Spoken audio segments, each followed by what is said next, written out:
ஆதிகாமம் 12:1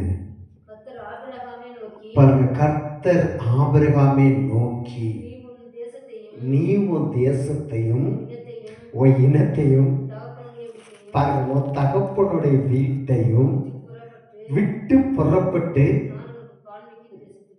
நான் உனக்கு காமிக்கும் தேசத்துக்கு போகாமே சோதரம். அல்லேலூயா. ஆபிரகாமை பார்த்து ஆண்டவர் சொல்றாரு, நான் காமிக்கும் தேசத்துக்கு நீ போக வேண்டும்.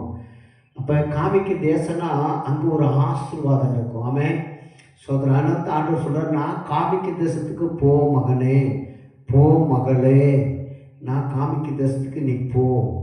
அங்கே என்ன ஆண்டவர் சொல்றாரு, குடும்பம், உன் சொந்தம் பந்தங்கள் உறவினர்கள் எல்லாத்தையும் விட்டுட்டு நீ போக வேண்டும்.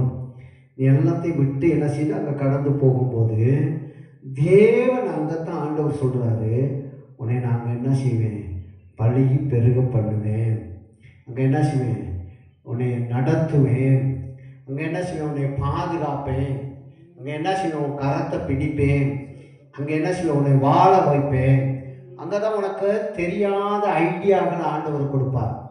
உனக்கு தெரியாத புத்திகளை கர்த்தர் என்ன செய்வார், அங்கே தான் கொடுப்பார். அது வரைக்கும் நமக்கு தெரியும், எல்லா புத்தியும் தெரியும் நம்ம நினைத்து கொண்டிருப்போம். சில புத்திகளை ஞானங்களை கர்த்தர் கொடுப்பார். ஆனால் ஞானமாக இருக்கணும். எப்படி இருக்கணும், நம்ம ஞானமாக இருக்கணும், கவனமாக இருக்கணும். ஞானம் கவனம் நமக்கு ரொம்ப ரொம்ப ரொம்ப ரொம்ப என்னவாக இருக்கும், முக்கியமாக இருக்கும். ஏன்னு கேட்டால் கர்த்தர் காட்டுற தேசம்.